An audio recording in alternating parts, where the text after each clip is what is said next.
Yun ang huling laranap ng Amerika sa presidente ng Venezuela na si Maduro. Now, unang-una po bakit ba tayo dapat mabahala dyan? Well, kasi po tayo ay isang bansa na gaya ng Venezuela ay walang laban sa mga superpowers. Ang nangyari po dyan sa Venezuela, linusog ng Amerika ang Venezuela at kinidnap ang kanilang presidente dahil di umano siya ay isang drug lord. Kaya nga po ngayon, ang huling larawan na rinilis ni President Trump ay nandun na sa opisina ng Drug Enforcement Agency itong si Maduro. At ang ginawa nga ni President Trump ay talaga naman pong large-scale invasion ng Venezuela ang ginawa ay napakadami pong mga eroplano, napakadami mga barko, binuhos ang buong hukbong sandatahan ng Amerika para makidnap si Maduro.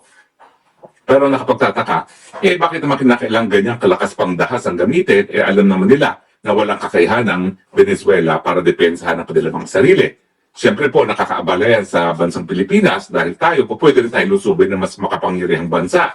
Ang sinasabi ng Amerika, re-resbakan tayo, pero please lang, ang alam natin, ni minsan, hindi naman nag-resback ang Amerikano kung wala siyang pang-nasyonal na interes. So lahat ng mga bansa gaya ng Venezuela, gaya ng Pilipinas, ay dapat maabala kapag ang mga malalakas na mga bansa ay gumagamit ng dahas para makamit ang kanilang objective sa kanilang pangbansang relasyon. Unang-una po itong ginawa ng Amerika ay ito po'y pinagbabawal sa larangan ng international law. Pinagbabawal po ang paggamit ng dahas. Kinakailangan lahat po ng mga issues na dapat maresolba sa panig ng mga iba't ibang bansa ay masolusyonan sa mga mapapayapang mga pamamaraan. Yan po ay nakasaad sa UN Charter na kinikilala natin na hindi lang binding sa lahat ng UN members, kundi ito po ay restatement ng tinatawag na nakagawian ng international law or customary international law. Yung paglusob din po sa Venezuela, yan po ay labag sa soberenya ng bansang Venezuela. Kasi talaga namang bilang isang malayang soberenyang bansa, hindi dapat linulusob ng kahit sinong mga dayuhang bansa ang mga independenteng bansa. Yan din po ay labag doon sa immunity ng isang presidente para maaresto sa kahit anong krimen. Kaya nga po nagpuputok ang buchi ng marami ngayong mga leader sa buong daigdig kasi kahit gano'n kang kasamang tao, pag ikaw ay presidente, ang una mong responsibilidad ay gawin mong katungkulan doon sa iyong mga mamamayan na naghalal sa iyo. At alam natin na kapag sila ay kakasuhan, kahit ano pang nationality niyan, mababaliwala yung mandatong binigay sa isang presidente at imbis na maglingkod sa kanyang mga kababayan, didepensa ng sarili. Ito, hindi lang siya dinimanda sa US, sapilitan pang kinidnap at ngayon ay ihaharap sa isang hukumang Amerikano. Yung pagdukot po kay presidente ng Venezuela, marami pong maraming analogy. Kumbaga, marami tayong paghahambingan sa nangyari kay Tatay Digong. Ang pagkakaiba lamang, samantalang si Maduro, na presidente ng Venezuela, ay dinukot ng mga dayuhan, si Tatay Digong talagang mga Pilipino pa ang nangidnap para dalhin sa dahig. Pero siyempre, habang tayo po'y tumututol sa paglilitis ni Tatay Digong sa isang hukuman, dahil ito'y paglabag sa soberenya ng bansang Pilipinas, ganyan din ang pagtutol ng mga sambayanan ng Venezuela kasi kung totoo na engage sa drug trafficking kanilang presidente, dapat yung bansa nila ang maglitis dyan. No? Ang ginagawa ng Amerikano kasi yung batas niyang laban sa droga, binigyan niya ng extraterritorial application.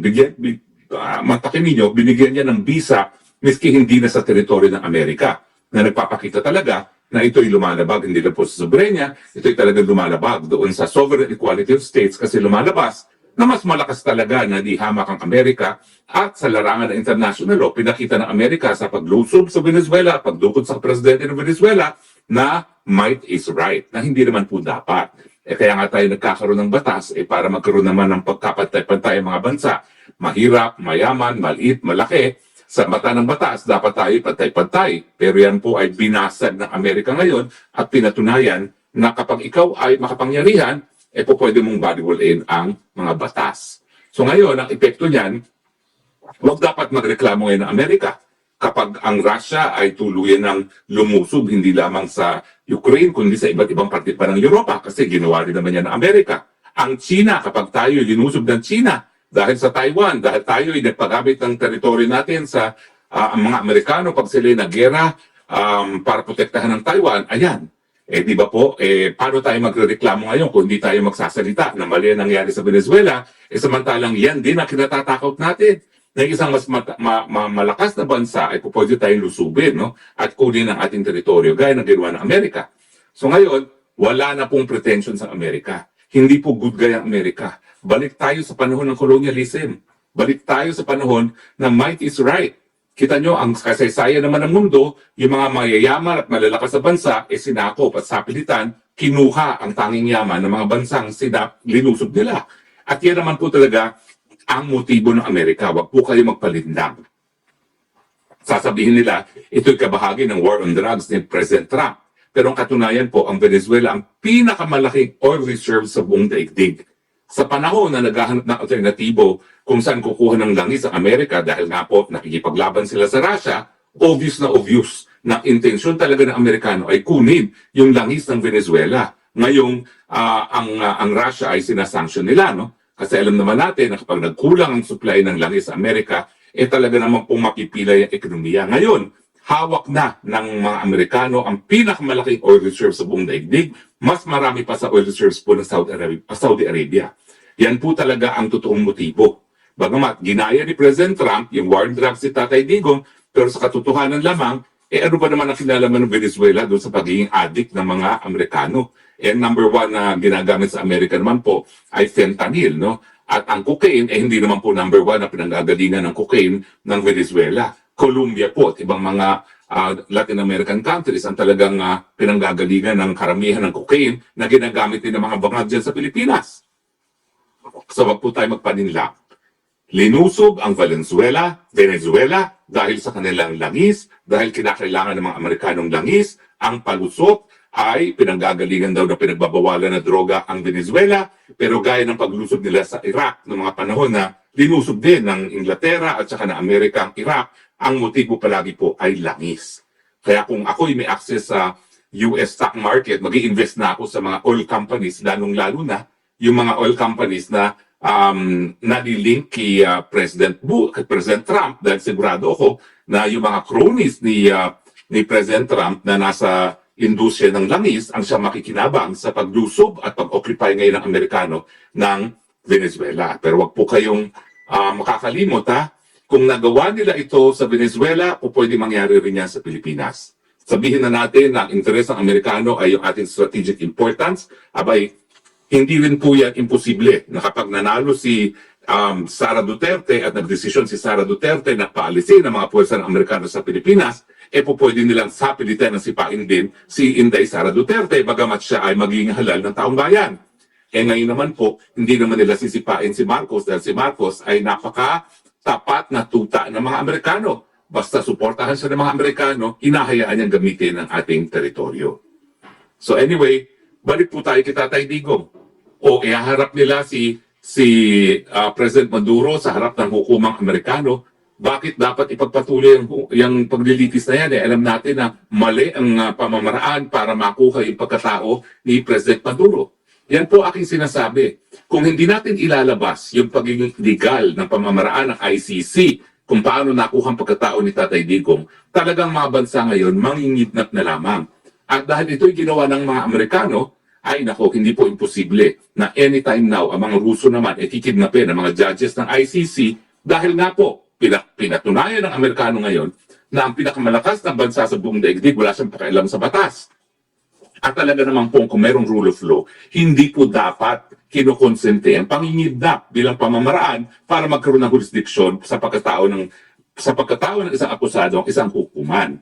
So, ngayon, nakikita nyo kung bakit galit na galit ang marami sa atin doon sa ginagawa ng ICC. Kasi nga po, hindi po pwede na itama isang pagkakamali sa pamagitan na naman isang pagkakamali. Sabihin na natin drug lord itong si Maduro na ako naman ay nagdududa kasi hindi naman po pwede maging presidente yan na maging mahal ng taong bayan kung siya talaga ay drug lord, no? Bakit naman kinakailangan pang labagin ang soberenya ng isang bansa, gamitan ng dahas na pinagbabawal sa larangan ng international law at kidnapin ng presidente?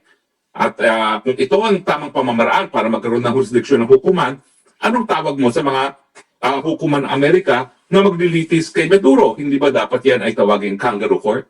Kasi sa mulat-mula, sila mismo ay lumabag ng batas para ipatupad ang kanilang batas. Tama ba yun? Di ba? Kung ang nais natin ay mapatupad ang batas, dapat pati yung pamamaraan kung paano nakuha ang pagkatao ng akusado ay dapat sang-ayon din sa batas. So, ang implikasyon niyan sa Pilipinas ay yung mga hindi nakakakita kung bakit mali ang pagpapatuloy ng jurisdiksyon ng ICC kay Tatay Digong, gayong siya'y kinidnap at nilitis na wala ng jurisdiksyon ng hukuman, ngayon nakikita niyo kung bakit mali yan. Kasi pwede na kahit sinong bansa, basta sila ay makapangyarihan, pwede na silang mangidnap para ilitis ang kanilang mga kalaban. At yan nga po nangyari na mapait na karanasan ni President Maduro. Now, wala po akong ties sa Venezuela, bagamat alam ko Venezuela, sinuportahan po ako nung ako po ay tumakbo ng International Law Commission dyan sa US. At ako naman po ay nagpadala ng letter doon sa kanilang foreign minister at dating ambassador sa Pilipinas na nakikibahagi po tayo, nakibahagi tayo ng ating solidaridad sa bansang Venezuela dahil illegal po ang ginawa nila sa paglusob sa teritoryo ng Venezuela at sa pakidang ng kanilang mga presidente at kung tayo makakatulong para magkaroon ng katarungan ang paglulusob at panghihidap sa kanilang presidente ay tayo naman po ay handang tumulong dahil yan naman po ay utang na loob ko sa pagsuporta ng bansa ng Venezuela nung ako po ay kumandidato para sa isang UN elective post.